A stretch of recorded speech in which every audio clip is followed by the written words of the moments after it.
Le Cercle RH, votre débat quotidien, on parle d'un sujet dont s'est emparée la presse, les grands médias, Le Monde, Le Figaro, des hebdomadaires, sur la place du métaverse. Et le métaverse dans le recrutement, pour être extrêmement précis. Est-ce que c'est un outil demain et aujourd'hui d'ailleurs pour recruter différemment? On en parle. Certains considèrent que c'est un gadget, d'autres considèrent que c'est une révolution. On va essayer de faire le point parce que c'est un sujet évidemment dont on parle beaucoup dans les médias. Audrey Richard, ravie de vous accueillir sur le plateau. Bonjour. Présidente de l'ANDRH, l'Association nationale des DRH, 5000 adhérents 5500. 5500. Chaque année, ça progresse.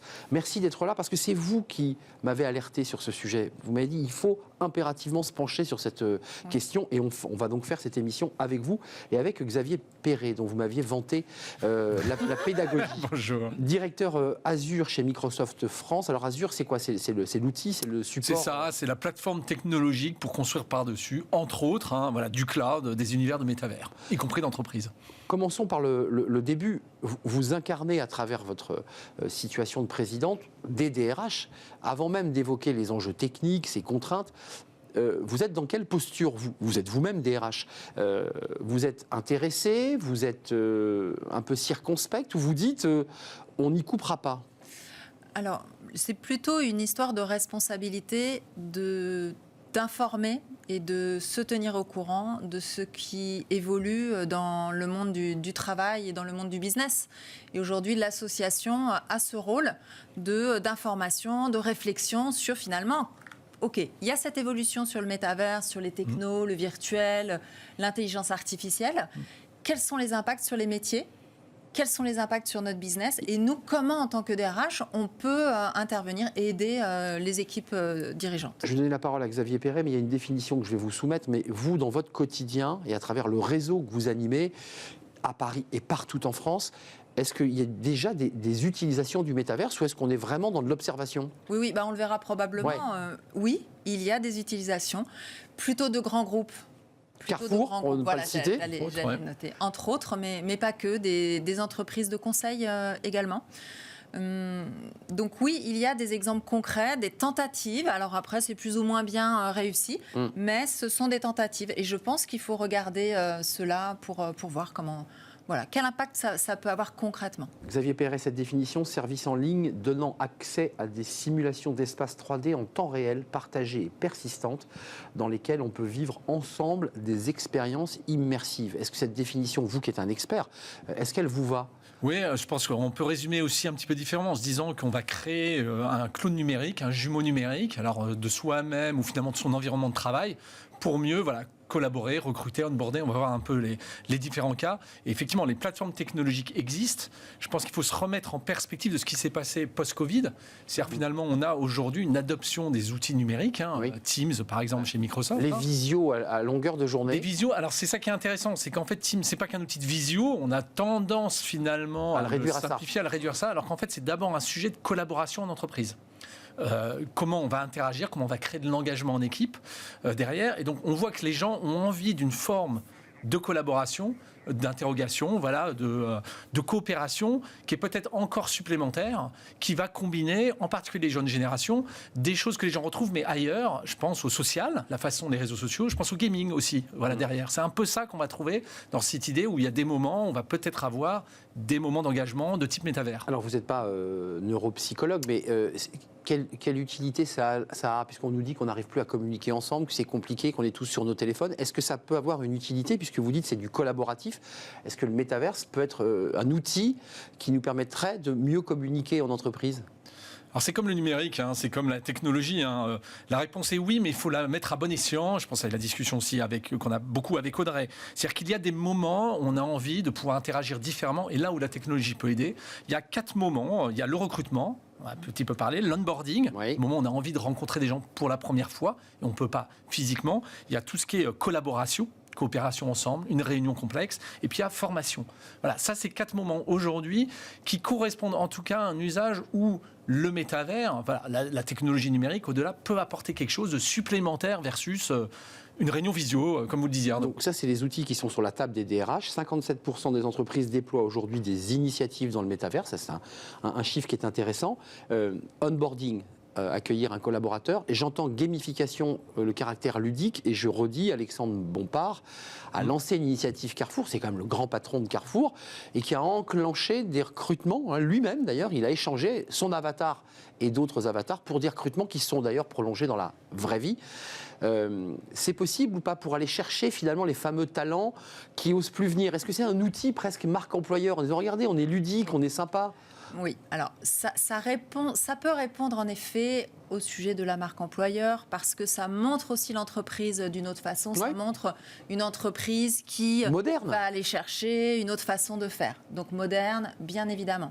Et ça peut être vraiment intéressant aussi parce qu'on peut avoir du coup des profils nouveau, qu'on n'aurait pas touché. Je pense, sur la partie recrutement, intégration, ça permet aussi de tester la personne d'une autre façon. Prenons un exemple, on se met à recruter un ou une patronne d'agence de voyage. Eh bien, le recrutement ou le test, on va l'emmener en métaverse sur 3D. Un paquebot ou sur un hélicoptère. Par exemple. Vous évoquez l'enjeu de formation, l'idée qu'on met dans une situation réelle, le fait de pouvoir faire répéter ou créer des situations d'entretien avec un vrai avatar, parce que j'ai essayé un vrai monsieur qui est habillé en costume dans un vrai bureau. C'est ça la réalité. Alors, encore une fois, on n'est pas encore dans la qualité des jeux vidéo, si je m'autorise mais on n'en est pas loin. On va y aller, ça, cette espèce de réalité absolue. On n'y est pas encore quand on a le casque de réalité virtuelle. Alors, il y a des barrières à l'entrée, le prix du casque. 400 € le prix du casque. Oui, en gros, après, on n'a pas forcément besoin d'être complètement en immersion pour ensuite pouvoir tester le scénario de recrutement dans lequel je vais tester un commercial devant une IA finalement avatarisée. En 3D, on est d'accord. En 3D, exactement, qui va permettre de tester finalement les réactions de ce commercial et peut-être de déceler des choses qu'on n'aurait pas décelées en entretien, on va dire, classique derrière. C'est ça, là-dessus qu'on peut travailler. Les critiques portent sur deux sujets quand même. On va parler de la santé mentale, enfin en tout cas des problèmes d'ondes liés à ce casque, parce qu'il y a quand même un travail de l'État sur cette question. Combien de temps on peut avoir ce casque sur les yeux? Mais il y a des enjeux aussi sociologiques. J'ai vu qu'en Allemagne, il y avait déjà eu un cas de harcèlement. Alors c'est traité par une cour en Allemagne de harcèlement sexuel dans le métaverse, dans la 3D. Est-ce que tous ces sujets d'éthique, d'organisation, parce qu'après tout ce qu'on vit dans la réalité, on risque de le revivre dans le métaverse, non?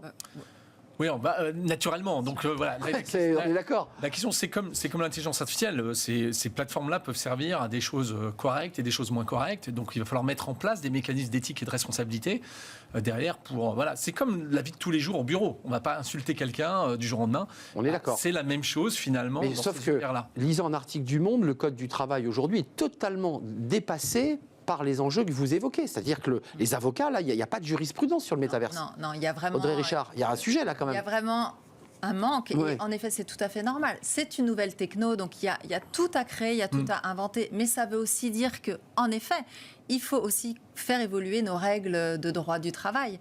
Donc ça va être un enjeu. Maintenant, en termes de limites, moi, ce que j'ai en tête, et je pense qu'il faut vraiment faire attention à cette population qui n'est pas familière avec l'outil numérique. Oui. Parce que déjà, avant même de parler de métaverse. Exactement, parce que ça voudrait dire que là, on s'empêche d'aller adresser une population, d'aller recruter des profils. Donc je pense que l'électronisme peut être un frein. Peut être un frein. Mais votre travail chez Microsoft, puisque vous êtes une grande entreprise d'informatique, c'est d'abord aussi de faire de la pédagogie, parce qu'il y a une grande masse de Français qui n'ont pas essayé. Il s'avère que j'ai essayé à plusieurs reprises cette expérience. Il faut l'essayer, mais en fait, il y a beaucoup de peur, je dirais, autour de cet outil. Vous l'entendez ? Alors complètement. Je pense que ce qui est intéressant c'est que c'est aussi des outils qui peuvent paradoxalement, au contraire, être beaucoup plus accessibles que peut-être d'autres formes. Peut-être que quelqu'un va être plus gêné en visioconf, en fait. Ouais. Alors que peut-être qu'avec ces outils, si on les présente bien, ça va libérer et déceler, encore une fois, des potentiels des gens plus timides qui, en fait, recèlent des vraies capacités, des vraies opportunités derrière. Je suis tout à fait d'accord parce que en se mettant dans un avatar, entre guillemets, peut-être ça peut désinhiber certaines personnes. Oui, ça permet de se cacher derrière en quelque sorte. Oui, ou de se libérer. Ou au contraire de déceler d'autres choses qui sont peut-être des capacités, des skills différentes. Pour la personne, mais aussi pour un recruteur, un formateur qui peut tester des hard skills, voilà. des compétences métiers, mais aussi des soft skills. Et ça peut permettre d'éviter certains biais, peut-être, des discriminations aussi. Mais ça veut dire que vos équipes, excusez-moi Audrey Richard, parce qu'encore une fois, vous êtes des RH, c'est-à-dire que vos équipes, vous devez les équiper d'un ou deux casques de réalité virtuelle, des outils, pour que la communication se fasse. Enfin, il y a quand même un peu de technologie au côté entreprise, tout à fait. Et donc d'investissement, on est d'accord? Je suis tout à fait d'accord. Alors, chez Up, on est en train d'y arriver, on est en train de tester. Alors, on n'est pas sur du métaverse encore, mais on est passé au casque virtuel pour justement travailler et proposer à nos salariés de la formation en casque virtuel. En termes d'impact, ça a beaucoup plus d'impact qu'une formation classique sur certains sujets, bien évidemment. C'est l'expérience immersive. Mais la personne, enfin, on est totalement en situation. Et je trouve que c'est intéressant. J'invite à regarder cela. 95% des dirigeants, et ça c'est une bonne nouvelle parce que vous portez cette question, suscite un débat avec des fantasmes. Il y a quand même pas mal de fantasmes véhiculés par le métaverse, mais 95% des dirigeants pensent que le métaverse aura un impact positif pour leur secteur d'ici 5 à 10 ans. Ça veut dire qu'il faut prophétiser, il faut expliquer, il faut accompagner et faire tomber peut-être quelques freins. Un mot sur la santé mentale quand même. Ce débat est posé. Vous qui êtes un expert, combien de temps on peut garder ce casque? Parce qu'on ne peut pas faire une réunion de 2 heures avec le casque. Non, pas plus qu'une réunion Teams pendant toute une journée. On est d'accord. C'est la même chose. Il y a bien une fatigue digitale derrière qu'on a estimée. Alors ça va dépendre des gens, mais en fait, il faut revenir sur... Il y a des cas d'usage où on a besoin de cette expérience. Elle peut apporter de la valeur. Et ce n'est pas toute la journée, quoi qu'il arrive. Très bien. Aujourd'hui, je pense qu'il faut rester là-dessus. Il faut aussi sauter de l'esprit que le métavers, c'est un espace un peu complètement libre sur lequel la monétisation serait par des monnaies virtuelles, etc. En fait, paradoxalement... C'est souvent lié au NFT, ça c'est souvent lié à tout ça. Voilà, lié au NFT, à la blockchain, voilà, au cryptocurrency. En fait, le métaverse, en tout cas d'entreprise, il peut être au contraire un espace presque de compagnonnage numérique. C'est-à-dire qu'on va former les gens, il y a des moments de formation et on le voit beaucoup, alors Audrey en a parlé, on le voit aussi dans l'industrie. C'est-à-dire quand on a des métiers très précis où je ne vais pas envoyer un expert pour aller former. On est sur la 3D, on travaille. On est sur la 3D, on va travailler, on va collaborer ensemble dans un environnement. La chirurgie, l'industrie. En simulant, effectivement, de façon numérique. D'ailleurs, il y a des impacts. Il n'y a pas besoin de simuler une voiture et de la faire tourner, au moins les simuler numériquement. Je vais pouvoir intervenir. Donc, en fait, au contraire, on peut utiliser le métaverse comme un espace d'échange, de transfert de compétences, de formation. C'est vraiment vers là qu'on va voir les premiers effets. Mais dans votre réflexion de DRH et chez les collègues avec qui vous échangez, l'enjeu de formation, il est clé. La réalité, c'est que parfois, on n'a pas le temps, on n'a pas les coûts. Vous intégrez le métaverse, ou en tout cas l'outil métaverse, dans vos équipes, dans vos bureaux, dans une salle, et vous faites passer à tour de rôle. Est-ce que ça, c'est une réflexion que vous menez, sur laquelle vous dites c'est peut-être l'issue au gros problème de formation que rencontrent les collaborateurs? C'est une autre façon, une autre techno pour se former, comme je le disais, qui peut compléter, qui peut avoir tout son sens, pas sur toutes les formations. Donc oui, après que ce soit réalisé en entreprise ou à la maison, à la rigueur, aujourd'hui, on peut vous faire. Je m'autorise, vous contrôlez mieux quand même la durée du casque et la gestion de l'outil que lorsqu'on est seul chez soi. Parce que je l'ai essayé, il faut quand même être un peu accompagné, parce qu'on perd quand même tout repère. Enfin, tout à fait. On est d'accord. Après, vous avez raison sur la notion de droit à la déconnexion. Oui. Je pense que ça, c'est très très important. Aujourd'hui, on parle assez peu de santé mentale dans les entreprises. Je pense que cette thématique-là est adressée par les DRH. On en parle de plus en plus. Vraiment, on a ce point d'attention en tant que RH auprès des équipes. Je pense que vraiment, c'est toute une partie très importante du sujet du métaverse aussi. Alors, il y a juste un sujet, c'est que quand on a le casque de réalité virtuelle, je vous challenge un peu, mais vous le savez mieux que moi, c'est qu'on ne peut pas lire. Alors en fait, il y a deux versions. On ne peut lire que les écrans qui sont proposés dans le logiciel de mon casque. Mais je ne peux pas regarder ma feuille, par exemple. Il y a deux versions de casque, en fait, quelque part. C'est là où c'est important. Il y a le casque de réalité immersive, le très large. Voilà, le très large. Et puis il y a le casque, alors qui est plutôt la version de Microsoft qui s'appelle HoloLens pour le marché entreprise, qui est un casque de réalité augmentée, donc qui va en surimpression de votre monde finalement physique. Et donc vous n'êtes pas déconnecté du monde physique. Et donc c'est là où vous pouvez, avec des collaborateurs qui sont là, ou leurs avatars, tourner autour d'une table, numériser des choses. Donc le casque est plus simuler. petit. Mais vous voyez votre environnement, il correspond voilà, à cette Donc surface-là. il est plus jouable pour garder le casque un peu plus longtemps. Oui, et il ne vous déconnecte pas du monde physique. Donc c'est surtout ça qui devient intéressant. Mais vous, la prospective, là vous êtes avec la présidente de la NDRH, c'est-à-dire avec les DRH, c'est pour vous un champ de développement économique important, ou vous dites le métaverse, pour nous, ça sera surtout la chirurgie, l'automobile et les pièces moteurs. Enfin, c'est quoi les champs de développement possibles pour vous? Le premier champ, on l'a dit, c'est formation. Formation, c'est celui-là, et intervention à distance. Voilà, ça c'est un vrai champ d'opportunité, création de valeur. Pourquoi ? Parce que d'abord, ça réduit les coûts, tout simplement. Je n'ai pas besoin d'aller envoyer quelqu'un. La personne qui est déjà sur place dans une centrale, par exemple, tout simplement, elle est en connexion directe, elle a les mains libres, elle peut intervenir direct, elle peut voir des choses en surimpression, elle peut apprendre des choses complexes qu'elle n'a pas utilisées tous les jours. Et donc, elle peut le vivre, et donc le faire de cette façon-là. On sait qu'on apprend beaucoup mieux de cette façon-là. C'est un des use cases qui correspond le mieux aujourd'hui. On est d'accord pour la formation, parce qu'il faut bien qu'on y voit clair, il faut essayer, expérimenter, vous vous rendrez compte. On se balade dans des univers virtuels sans être obligé d'avoir forcément son avatar avec un nom, on est bien d'accord. Exactement, tout est possible. Mais on peut avoir son avatar, et j'ai lu qu'Alexandre Bompard avait choisi, alors ça a été un peu moqué, critiqué dans la presse, un avatar un peu bizarre. Il y a un vrai débat sur la manière dont on s'imagine dans le métaverse. Est-ce qu'il faut réglementer ça aussi ? Alors, qu'on n'arrive pas en dragon pour un recrutement, quoi. Là-dessus, oui, j'allais dire. Pourquoi pas ? Pourquoi pas, justement, cela permet. Enfin, la DRH se dit, tiens. Non, justement, cela permet justement de voir autre chose. De lui. De la personne, d'un candidat, d'un nouvel arrivant dans l'entreprise, d'un salarié. C'est l'homme augmenté. Non, je pense que justement, c'est très intéressant. Ça permet d'exprimer d'autres choses. Voilà. Après, on est d'accord que c'est sur du long cours. Voilà, on a le temps de se préparer. Mais voilà, il y a quelque chose qui se passe, il faut, de mon point de vue, regarder, s'intéresser. 5 000 milliards, estimation la plus haute en dollars du poids économique du métaverse d'ici 2030. Encore une fois, c'est intéressant de balayer et de basculer entre le concret, la réalité des DRH, puis l'enjeu business. Donc ça veut dire que vous êtes en train d'accélérer et d'appuyer sur l'accélérateur parce que vous dites, il y a un besoin. On n'est pas en train de nous le créer, ce besoin, il existe vraiment ?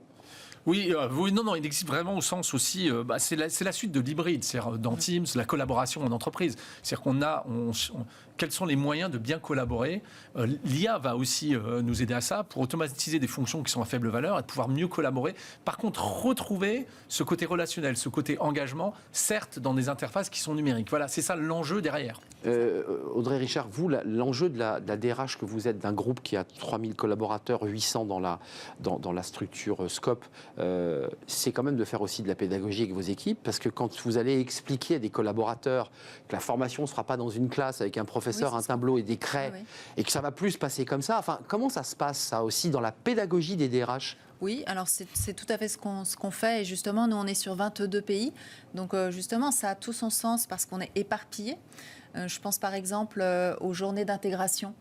Certaines entreprises ont réalisé les journées d'intégration dans le métaverse. Ça permet justement de rassembler tout le monde, d'échanger, de faire passer les messages. Grand auditorium, et tout le monde claque des coupes de champagne en virtuel. Voilà. Se balade. Quand on se voit en vrai après, ça, on a déjà vécu quelque chose. La relation a déjà été créée. Ça, c'est intéressant. C'est-à-dire qu'on s'est déjà rencontrés avec le nom qui s'affiche. D'une façon particulière. Et alors que c'était des Polonais qui rencontraient des Marocains. C'est ça l'idée. C'est ça. Mais en tout cas, pour répondre vraiment à la question, le DRH est en place pour préparer les équipes, pour casser peut-être une peur, bien sûr.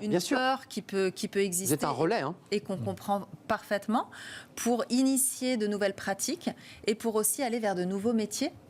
Et donc nous, notre rôle, c'est de former, reconvertir, informer aussi sur les nouveaux métiers.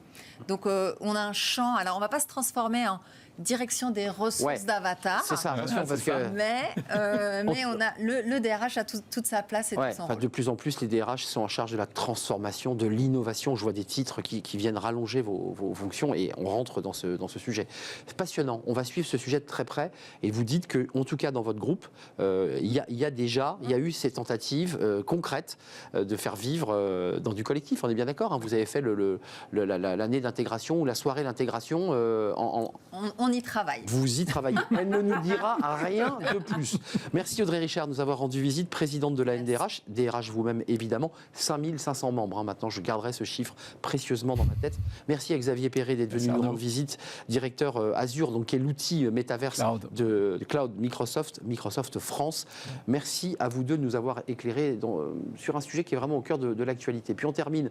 Alors on va revenir à de la vidéo, là c'est plus simple, mais c'est des campagnes pour donner un peu envie aux jeunes d'ailleurs de pouvoir travailler dans les métiers du bâtiment. Et c'est vrai que c'est un métier comme ça où on a créé des clips, c'est Big Mat qui les a créés d'ailleurs, et on accueille son président.